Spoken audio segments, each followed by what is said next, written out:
তুমি আমার বুকের উপরে কি রেখেছো? ইয়া রাসূলুল্লাহ, আপনার বুক মোবারকের উপর আমি শুধু হাতটা রাখলাম। আজরাইল, তুমি বুঝি হাত রেখেছো? আমার অনুভব হয় যেন 7টা আসমান আর 7টা জমিন আমার বুকের মধ্যে দিয়েছো। আজরাইল, 7টা আসমান আর 7টা জমিন যেন তুমি আমার বুকের উপরে দিয়েছো। এই মৃত্যুর যন্ত্রণা আমি সহ্য করতে পারি না। তবে তোমাকে আমি অনুরোধ করি, আমার উম্মত গুনাহগার হবে, আমার উম্মত বদকার হবে, আমার উম্মত আমাকে না দেখে দেখে ইয়া নবী ইয়া রাসূল বলবে, আমার উম্মতরা তোমার এই কষ্ট সহ্য করতে পারবে না। আজরাইল, তোমাকে আমি অনুরোধ করে গেলাম, কিয়ামত পর্যন্ত যত কোটি কোটি উম্মত পৃথিবীর বুকে মৃত্যুবরণ করবে, সকলের কষ্টটুকু তুমি আমাকে দিয়ে দাও। আমি নবী সহ্য করব, তবু আমার উম্মত সহ্য করতে পারবে না। জোরে বলেন সুবহানাল্লাহ। আল্লাহ নবী কেঁদে কেঁদে যখন বলেন, এই মুহূর্তে আজরাইল বলে, ইয়া রাসূলুল্লাহ, ইয়া হাবিবাল্লাহ, আপনাকে আমি একটা কথা জানাই দিতে চাই। যারা আপনারা আশিক, যারা আপনার গোলাম, যারা আপনার প্রেমিক, যারা কোরআন শরীফ পড়ে, যারা দুরূদ শরীফ পড়ে, যারা নামাজ পড়ে, আল্লাহর সাথে কাউকে শরীক করে না, নবীর সাথে বেয়াদবি করবে না, আউলিয়া কেরামের সাথে বেয়াদবি করবে না, ইয়া রাসূলুল্লাহ, তাদের মধ্যে আল্লাহ এমন একটা ঈমানের স্পিরিট দিবে, তাদের সামনে যখন আমি চলে যাব, চুম্বক চুম্বককে দেখলে যেমনি ভাবে একে অপরকে আকর্ষণ করে, ইয়া রাসূলুল্লাহ, এমনি ভাবে আপনারা আশিকদের রূহ আমি নেব, তারা নিজেও বলতে পারবে না।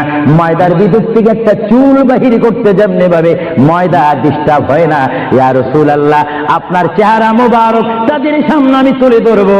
আপনার চেহারা দেখে দেখে আপনার উম্মতরা কলমা পড়তে পড়তে কবরের মধ্যে চলে আসবে। জোরে বলেন সুবহানাল্লাহ, বলেন আল্লাহু আকবার।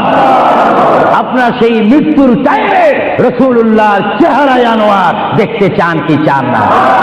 আরো জোরে বলেন, চান কি চান না? রাসূলের চেহারা দেখলে জাহান্নাম পাওয়া যায় না, বেহেশত পাওয়া যায়। যাকে দেখলে বেহেশত পাওয়া যায়, তিনি কেমন মানুষ?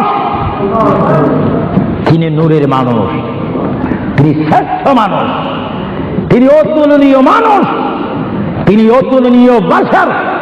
আমার কিতাব আমার শেষ হয়েছে, আমি মাকামে হাদিস এই কিতাবের মধ্যে রাসূলুল্লাহর পজিশন তুলে ধরেছি।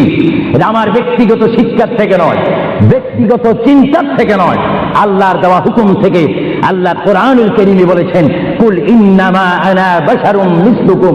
এই আয়াতের তাফসীর করতে গিয়ে মুহাম্মদ রাসূলুল্লাহ সাল্লাল্লাহু আলাইহি ওয়াসাল্লাম এমন মানুষ, পৃথিবী সৃষ্টি হয়েছে শুরু করে কিয়ামত পর্যন্ত মানুষের শ্রেণী হবে একরকম, আর আমার নবীর শ্রেণী হবে আরেক রকম। চিৎকার দিয়ে বলেন সুবহানাল্লাহ।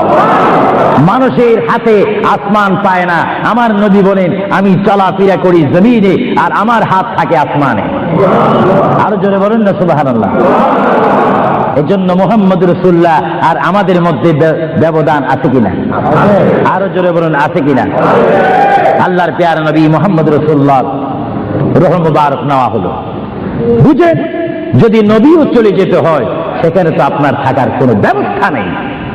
চিন্তা করেন, আপনার ঘরটা কত লক্ষ টাকার, আপনার অবস্থান কত কোটিপতি শিল্পপতি, সব মিথ্যা, সব বানর আমার আপনার পর হবে, কিচ্ছু সঙ্গে যাবে না, একমাত্র রাসূলুল্লাহর সুন্নাত